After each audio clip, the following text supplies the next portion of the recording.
Today we're going to take a look at a true start location game of Civ 6, specifically one of Saph's beautiful maps, this time over in the Mediterranean. It'll be linked in the description. I highly recommend you check out this map if you're not already familiar. It is gorgeous and has submaps if you're not interested in the huge version. There will be 23 Civs dotting the map, ranging from Scotland to Arabia, from Portugal to Georgia, and the AI is set to deity difficulty, and I have AI Plus installed, which is supposed to make the Civs a bit more aggressive, so we can expect to see some eliminations today.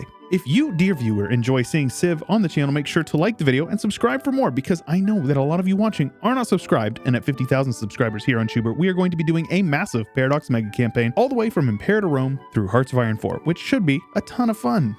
Within just a few turns, we can already tell that over in the Persia region, it's probably going to be pretty crowded, especially early on.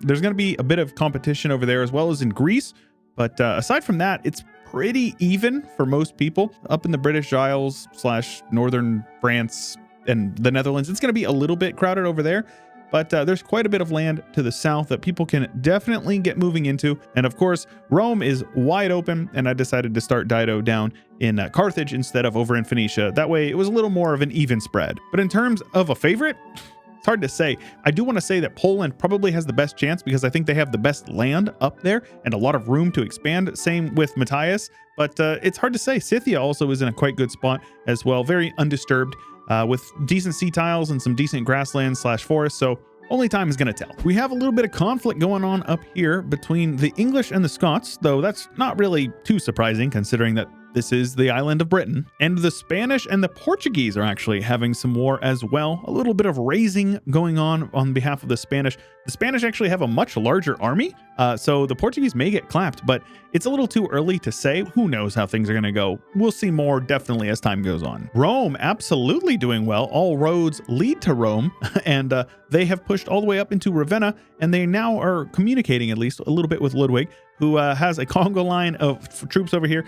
Maybe there'll be an early battle between them. Hard to say. And for anybody wondering the reason why we went with Ludwig instead of Barbarossa, Barbarossa has a lot of dependencies on free cities, and I didn't want to incorporate free cities into this run. I just figure they make things a little more complicated than they need to be. So that's why we went with Ludwig instead. Same sort of reason why we didn't go with Eleanor for England or France, because she just makes things really weird with loyalty, and I didn't want to mess with loyalty. I wanted to stay vanilla, so we're keeping it vanilla. We've got 3 cities going on down here for Dido, 4 cities going on for the Ottomans over here, and only 2 cities over here for Basil, but that's because he took another one over here, Pella, from Macedon. So Alexander has his capital in Macedonia in like Bulgaria, or maybe this is actually modern day Macedonia, the former Yugoslav Republic of North Macedonia. A little bit early this time around though, but it's definitely worth mentioning. We do have our first tag elimination. We have Samaria being captured by Babylon. Now Babylon and Persia obviously going to be fighting it out. I'm curious how things will go with them because I know that they're both very strong early on, especially Babylon. Same with how Civs like Georgia are going to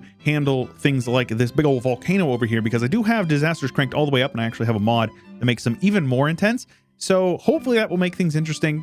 Maybe it won't have a huge gameplay impact, but it's worth at least tuning it up in my opinion. But meanwhile in Poland, we have 5 cities. Polska Górum. And yeah, we've got a lot of fighting going on early on here. Ludwig definitely is pushing down into Lugdunum, or however this is pronounced. But the Greeks have a crazy amount of heavy chariots, and I don't think it's going to go well for Ludwig. Meanwhile, we have Gaul and France absolutely going at it. We have slingers pushing in. We have heavy chariots as well. Definitely going to be some interesting stuff going on over here, though I'm concerned that this might be a sign of things to come. A city like this existing so early might be very hard for everyone else to overcome. And Alexander is just gone, eliminated from the game. That is, that's crazy. And I don't know if I mentioned this in the intro, but we have barbarian clans turned on. That way they're not just like super overpowered and lead to like the destruction of every single nation that comes near it. So this hopefully gives it a little bit more balance while still keeping it at least somewhat interesting. Greece is over here doing really well. Got a bunch of cities building up. Population fluctuating a little bit, but still 5 decently sized cities going on, which is good and all. But look at Dido down here. 8 pops in Carthage, and then 6, 4, 5. Dido is absolutely going to run away with it if nobody comes down and puts her in her place, so to speak. Meanwhile, Gaul has shifted their focus and they're pushing into Ludwig's land, and it looks like Cologne may actually fall to Gaul, which would be very interesting because France has pushed well down into the south and is going to cut them off at the Alps. So Gaul only is going to be able to expand to the north up into the Dutch or into the Germans or into the French. They're going to have to expand via war. Oh, look at that sweet, sweet green of the Nile River Valley. You love to see it, folks. Meanwhile, Arabia, hopping, skipping, and jumping, we have Baghdad over here in like Jerusalem. So that's kind of funny, but lots of oil in this area, which is realistically going to have quite a bit of implications in the late game. Oil is going to be very, very important. And as expected, Persia is gone. Babylon is overpowered in the early game, and they were able to leverage that strength to very much become the most powerful civ in the game. For now. Of course, we have the free city of Washington up here on the Caspian Sea, founded by barbarians. You guys know that's exactly how it works in real life, yeah? And Gaul is very quickly shaping up to be a very important player in the region. He did take out Cologne, but it looks like Ludwig was able to build up a barracks over here. Might help for now, but only time's going to tell about that one. Meanwhile, we have the staple port of Leeds over here in Calais. The English have landed on the mainland, and Poland is up in the north for the most part with splendid isolation, doing quite well, but Scythia is now about to be touching tips, so definitely something we're gonna have to keep our eyes on. Ah, yes, Los Angeles, the city of rebels over here in like Persia, Azerbaijan area. City of Rebels, that's definitely a thing, but the location is a little interesting. Well, that didn't last very long. Leeds, the staple port, has fallen to the French, and meanwhile, the English are not really doing a whole lot, playing tall, I guess you could say. It looks like they're getting some settlers over into Ireland, right over by St. Louis, so maybe we'll see that. But the Scots to the north are looking kind of terrifying, and they are showing no signs of slowing down. Yeah, not looking too good for Wilhelmina. Rotterdam has fallen, completely destroyed by the Germans. I think I've heard of that before. And meanwhile, Eindhoven is also being sieged down. We'll see how things go with that one. Meanwhile, we've got some loyalty issues going on over here, and it looks like Scythia is able to manage it, but for how long? Hard to say.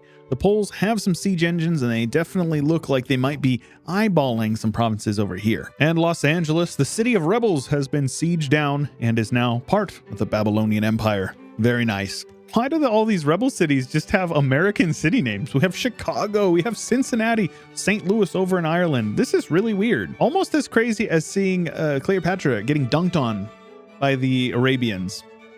Not looking too good there. Meanwhile, Julius up here doing okay, but down in the south, we indeed have a new Greece, if you will, a Magna Graecia of sorts. Yeah, I'm not gonna lie, I'm having more fun with the free cities than I am with the actual civs. We have Buffalo over here in whatever this is, and then down in like Nubia, we have San Francisco in the desert. Speaking of San Francisco, is this poop? Do I see poopies right here? Is that poop next to San Francisco? And then just Baltimore in the very corner of the map, completely away from everything. All right, man. The Greek world really is thriving. We've got Magna Graecia, Greece, and then over here we've got... Oh, God. Lads, I think I've seen this one before. We'll see how it turns out for him this time around. Now, I'm sure most of you guys have heard of Carthage before, but have you heard of Carthage 2? Now, we're almost 300 turns in. Things are really starting to slow down. You're going to see that Aberdeen up in Scotland has been taken by England, but aside from that, the British Isles have been very steady, though the English do have 3 cities over on Ireland, so definitely something to be keeping our eyes on. France has very much stabilized and is looking incredibly good, and you can see that there's a bit of loyalty issues going on between them and Spain, but aside from that, it's been pretty solid, except for Spain pushing into Portugal and then losing a city to loyalty going back to Portugal. Meanwhile, up in the north, Germany and Poland and Hungary kind of consolidating that region over there. Poland definitely seems to be winning out against Scythia. But if we look a little bit more to the east, you're going to see there's a couple of Ottoman cities that are in between Scythia and Georgia because Ottomans are going colonial, but they have colonized a bit of land along the Levant, but that was taken by a massive Babylon. Very, very scary Babylon. Oh, also Cleopatra took back a city, so good on her. But right now, in my opinion, the frontrunners are Babylon, but their isolation may end up hurting them in the long term. Rome is doing okay, but Carthage to the south has a lot of population. France is probably the best in terms of their situation, in terms of cities and population and all that stuff. But Germany's got a lot of land to expand into, especially the Dutch. So we'll see how things go with that. 500 turns in, game is running real slow. And you can see that not a whole lot has changed over here on the Isles, but we do have Brighton apparently over in like Cotentin or however that peninsula is called. And then Leeds is back in the English Empire. So that's pretty cool. France definitely made a bit of a push into the south here, taking some land, quite a few cities actually from Rome. So more on that in a moment. They also took some land from Spain as well. Spain and Portugal have been pretty stable. Both of them have actually jumped over into northern Africa as well. Kind of crazy religious wise. Protestantism is it's pretty big. It's pretty big. It's basically everybody. They're all Protestant, literally everybody. Though it's kind of weird to see the Nile River Valley split between Arabia and Babylon of all places, but that is who indeed did split up Egypt. Funnily enough, Arabia is not actually that big, but I do think that these sea tiles over here, especially with the flooding, is helping quite a bit. And then all of this oil here is definitely going to be doing their economy good. Meanwhile, Babylon is massive, absolutely just massive. The northern portions of Cyprus flooded and the rest went to the Turks. So, you know, take from that what you will. And yeah, the flooding around Greece is pretty dang bad. It's pretty bad. Like basically it's all flooded. I don't even know where Venice was. Like right here, maybe. Looks like they put some windmills on it now. Venice is done. Take a look at this. Sardinia has been cut in half right down the middle with Philadelphia sitting there with a nice big channel going right through it. That's pretty cool. The former British colony of Ibiza is now currently entirely underwater, as is Minorca, but Majorca still has a couple of tiles above, still unclaimed, but they're there. And I almost missed this, but Gaul actually was just eaten up by the Dutch, like almost exclusively the Dutch. 1 or 2 cities over here to the French, and then maybe one province over here to Ludwig over in Germany. But yeah, basically Wilhelmina just gobbled them all up. Aside from that, borders are extremely stable. I mean, I have AI Plus installed as well, hoping that it would make them a little bit more aggressive towards each other. But we'll see how things go by the time we get into like the late game. We're fully progressed on technology, and now it's just a matter of waging war and or not waging war. But it's great to see Greece over here with so many windmills because, you know, they're going to need to combat a little bit of this climate change that no doubt they have brought on, and they're definitely feeling the weight of it. And after 800 turns, it is running real slow. I wanted to go a full 1,000, but I just don't think that this game can handle it on a huge map with this many nations. And I also have it so cities are allowed to be a little bit closer together, which I think is makes things a little more interesting. It lets nations get a little bit bigger, but it does make it run that much slower. So maybe I won't do that in the future. If you guys have tips or something that can make the game run a little bit faster, especially in the late game, I know that it's very much just a limitation of the game, but I'd be curious if anybody has any mods or anything like that that they're aware of that can help. Taking a look at the domination victory, you can see Hammurabi here of Babylon has taken the capitals of both Persia as well as Samaria, and that will give him the lead, quote unquote. But when we actually take a look at mill score, you can see that Elizabeth is actually way out in front. Very much the winner in terms of military strength. Definitely has a lot of those giant death robots. That's not really a surprise. They do spam them out in the late game. It's kind of annoying to be honest, but they also have quite a few nuclear submarine armadas as well as missile cruiser armadas.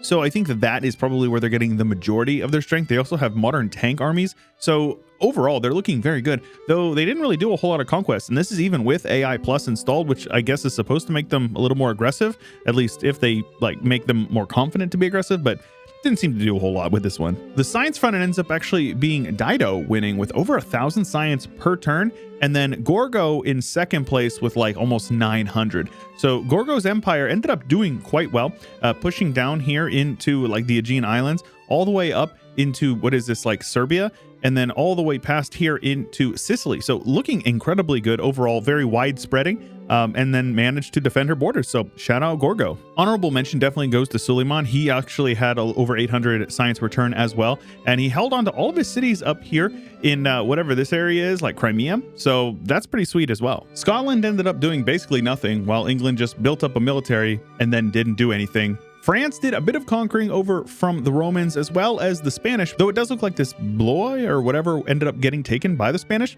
But aside from that, Spain didn't do anything. They just stood here and looked at Portugal, shaking hands every couple hundred turns. And then they ended up expanding into North Africa, but that's really it. Wilhelmina ended up taking over Gaul and then just stood there doing nothing, but she gets a special mention just because Wilhelmina is kind of a weak civ, in my opinion. Ludwig was boring, but Matthias at one point, I got to give a shout out because he had 0 military at one point. Barbarians were completely just dumpstering him, and he still managed to come back and finish in a reputable spot. So that's cool. Also, it's funny because he has missile cruiser armadas as well as nuclear submarine armadas just in the Danube River, which is awesome. Poland was steady as she goes, as was Scythia. Georgia didn't actually fight Hammurabi much at all and managed to be quite prosperous.